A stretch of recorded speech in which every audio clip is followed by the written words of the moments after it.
Okay, guys, it's officially a wrap. 2017 edition of WWE SummerSlam. You know what? I thought it was an okay show. I really kind of got looking back at it right now as it just ended. I kind of got what I expected out of the show tonight. For a second there, it looked like I was getting more than what I expected. But at the end of the day, after I saw the main event, I was kind of like, you know what? That's kind of what I had it planned out to be. So yeah, but I mean, let's get into it. Let's take a more in-depth look on the show tonight. I'm gonna start with the main event since that's fresh on my mind. Um, the big tag match. They actually put the big tag match on last, the Raw vs SmackDown men's match, rather than Brock Lesnar versus AJ Styles, which I thought might go on last actually. So I was kind of surprised when they actually put Lesnar and Styles on before that. We'll talk about that in just a second. But as for the big match at the end, Team Raw picks up the win. I'm actually surprised Team Raw got the win.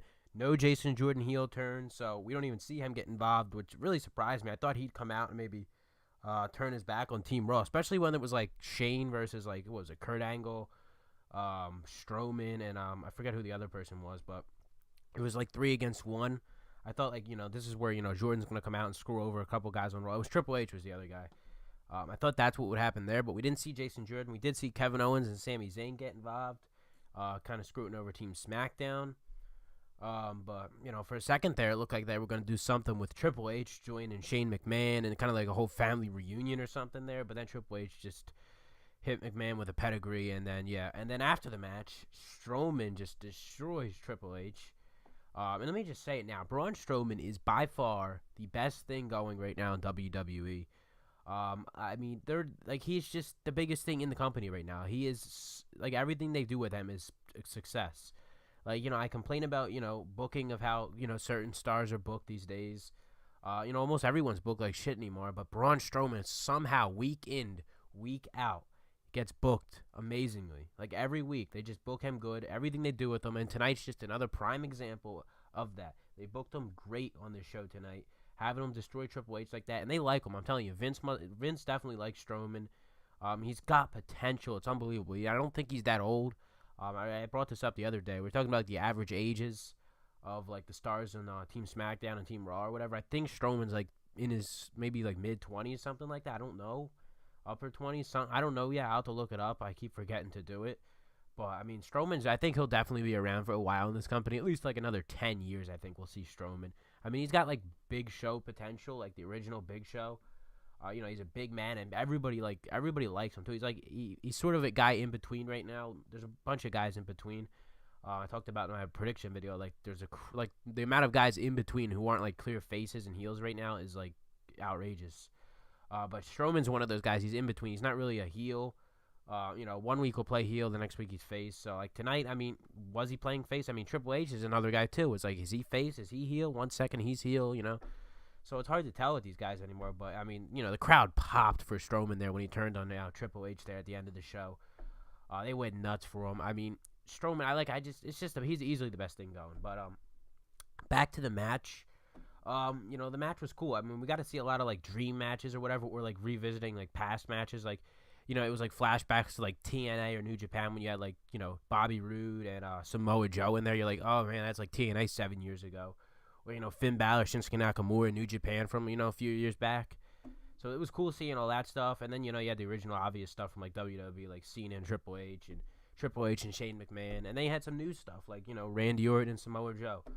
So I think that's the cool part about, like, this, the big matches, Survivor Series like this. You get to see, like, matches you don't see because guys are on different brands and stuff. So you get to see, like, a little teaser of what maybe a match would be down the road or something if they are on the same brand or a future, sometime in the future. So that I like that part of the that idea of the show. But we got to see a bunch of that tonight. So I thought like the main event match, it wasn't like stellar. I'll definitely say last year's 5-on-5 men's elimination match was much better than this one. Last year it was long as hell too. It was like over an hour long almost. But I really thought like last year I just thought was I love last year's match. It was one of my favorite matches of the year last year. But this match was okay. Was it my favorite match on the show? No, I don't think it was my favorite match on the show. It was an okay match though. I kind of got what I expected. Like I said, it wasn't like like a huge surprise or whatever.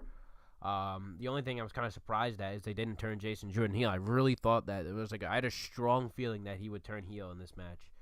But apparently not. They even kind of like teased it backstage. You seem angry and stuff. So you thought it would happen. You think it would happen, but it didn't. So maybe it will happen on Raw tomorrow. We don't know. So we'll have to see what happens there.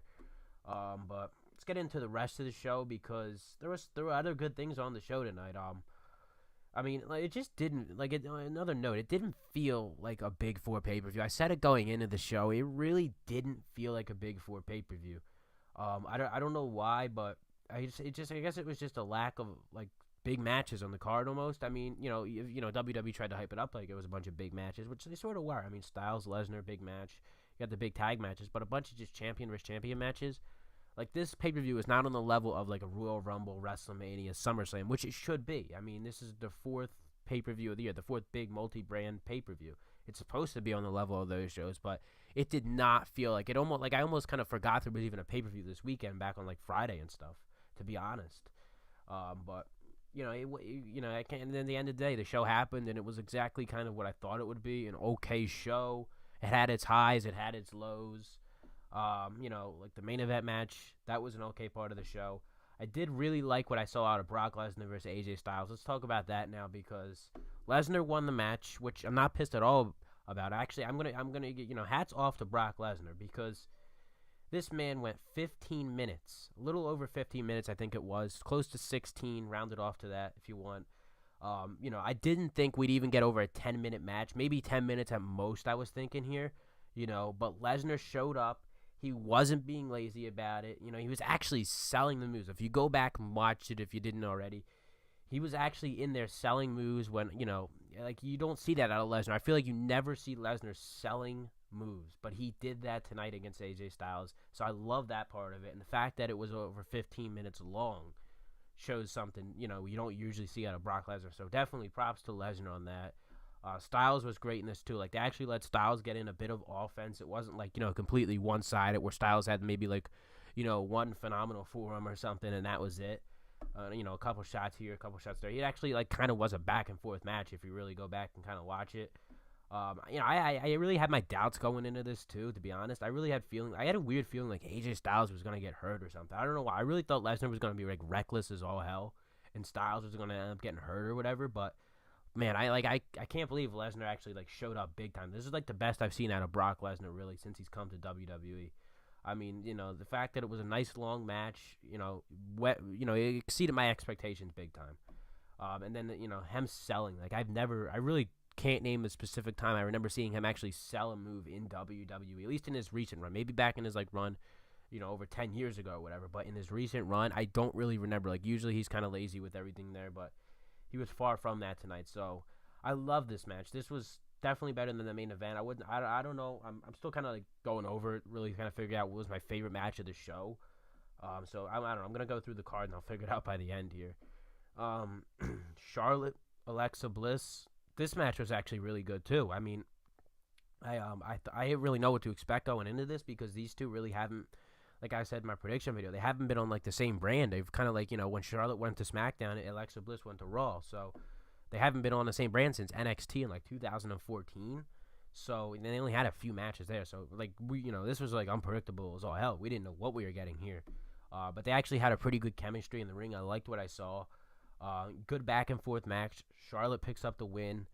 Like these matches, I didn't know who was gonna win. There was no clear like, so and so is gonna win or whatever. But I didn't care who was gonna win either. No one needed to win. Charlotte winning was completely fine with me. I felt like she just won the title too, so it kind of makes a little sense that she won. Alexa Bliss, she's been champion for like ever now, so I mean she didn't need the win in a way. So I like with that. So I'm kind of going through here. I'm liking everything really so far. Another thing to note in my prediction video, I don't know if they announced this earlier in the week or whatever, but when I did my prediction video on I think it was Friday or Saturday. Yes, I don't even remember.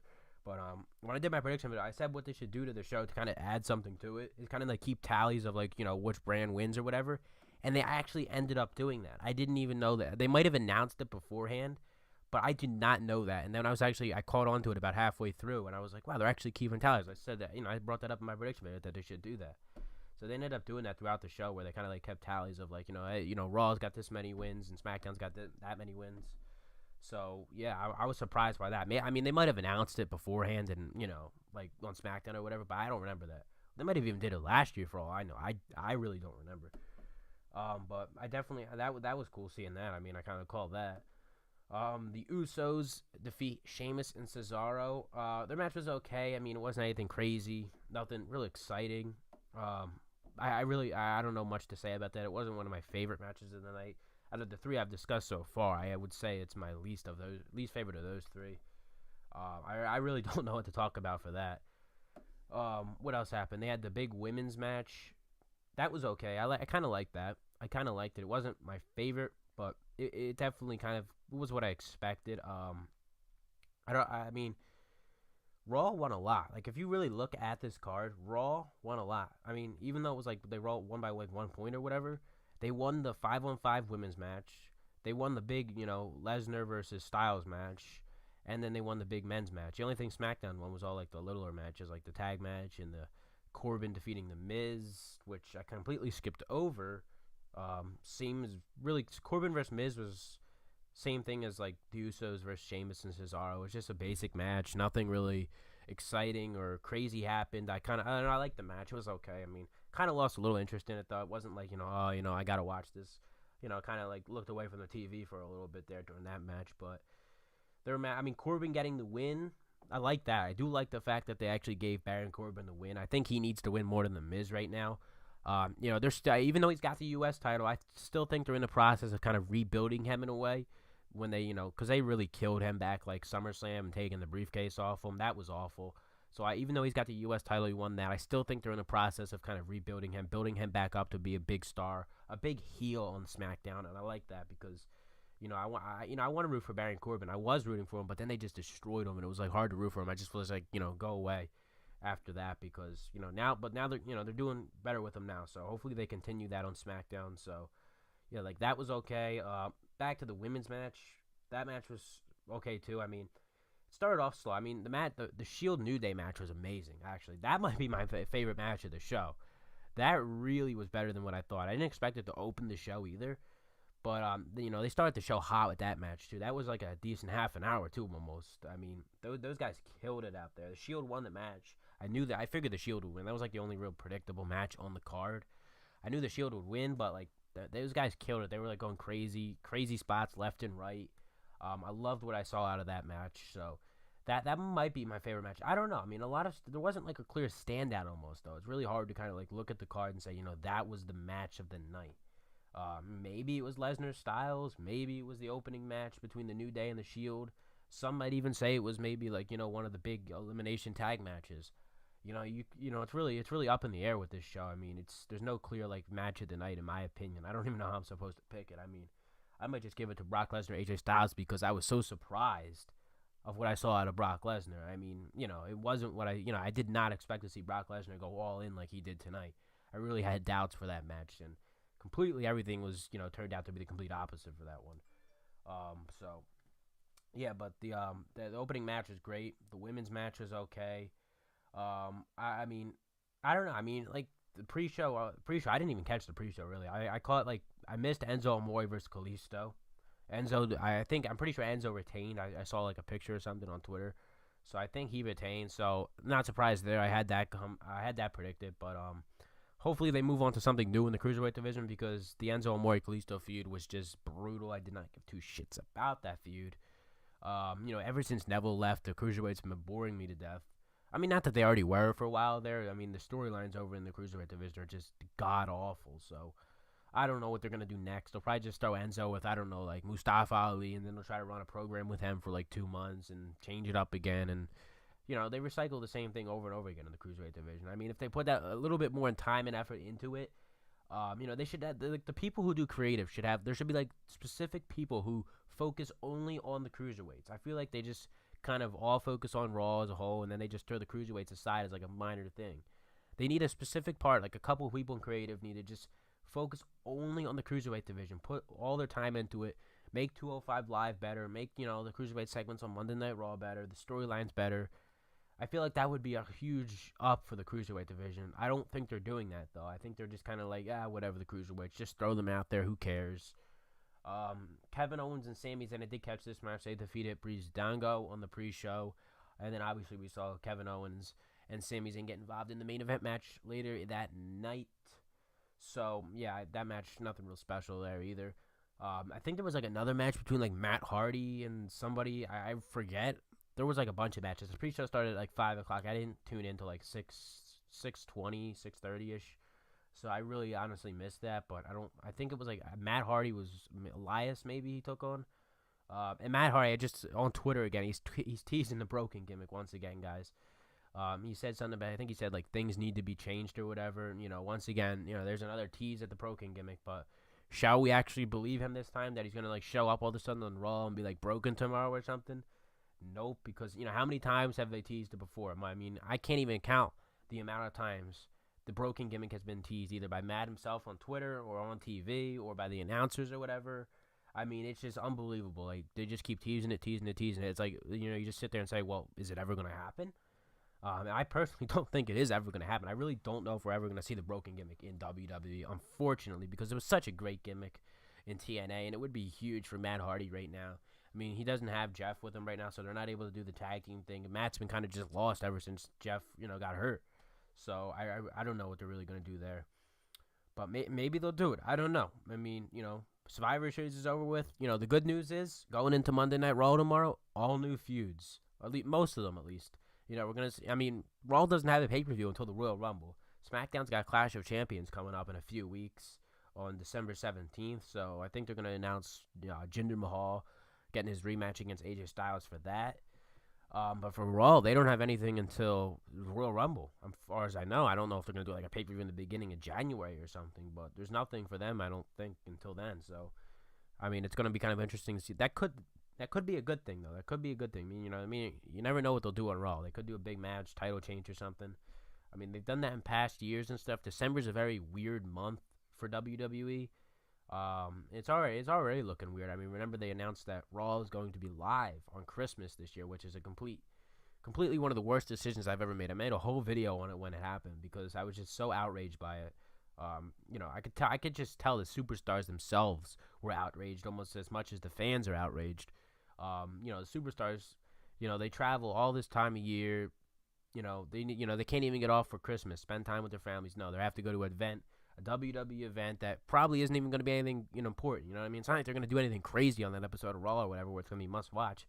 It might just be the lowest viewed Raw of the entire year, to be honest. I mean, I don't even know if I'm going to be able to catch that Raw. You know what I mean? So many people are going to be busy, spending time with their family. The last things they feel like doing is watching an episode of Monday Night Raw for 3 hours and putting them to sleep.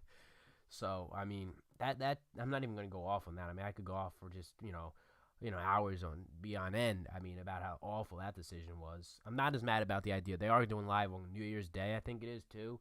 That one I can understand. That's not a real problem with that. I mean, that's, New Year's Day, but Christmas is just like, why? Just, that's stupid. But back to Survivor Series. I think I've kind of covered everything, mainly on the show. I mean, why? And another thing that pissed me off throughout the night, why did they have 5 commentators? That was just pointless, in my opinion.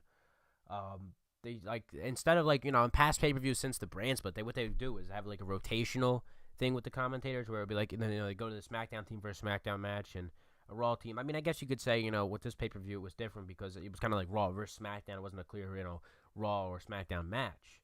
But man, they could have at least just picked 3 people out. You know what I mean? And another thing, I guess the reason is because now they have like Corey Graves is on both Raw and SmackDown, and they get it's just I hate that. It takes away from the brand split. Like I don't have a problem with hearing Corey Graves on Mondays and Tuesdays. I mean, he's great, but like it kind of takes away because it's just like you want it to be like brand versus brand, but then you have the announcers, the same announcer on Raw doing announcing on SmackDown, which kind of makes no sense if you think about it. So that made no sense, but 5 announcers was way too much. Like they didn't need to do that. They went way overboard with that. So that's one of my complaints for the show. I think I've covered everything. I don't really think I've missed anything. I mean, there might have been something small or whatever I missed, but overall, I kind of got what I expected. I mean, I'm not blown away by what I saw tonight. I'm not disappointed by what I saw tonight. I'm just like, all right, whatever, okay, show. On to tomorrow's Raw. That's what I kind of got tonight. So like rating out of 10, I'm probably gonna go with like a a 7 out of 10 because it's what I expected. I mean, if it were like crazier and more hectic than what I had anticipated, I'd probably be giving it maybe like an 8 or something like that. Or if it completely shit the bed, I'd probably be giving it like a 2 out of 10. But they at least put in some effort tonight. The matches were mostly good. That's what it really came down to tonight too. The matches being good. If the matches weren't good, the show was gonna suck because there was no like story to it. It was just like the matches needed to be good. If the matches weren't good, it was gonna be an awful show. So most of the matches ended up being good, which went in our favor. So yeah, it turned out to be a pretty decent show. I think that's it though. Let me know what you guys thought of the show down in the comments section below. Leave a like, subscribe, and I'll see you guys tomorrow with my Monday Night Raw review right here on the Glorious Podcast.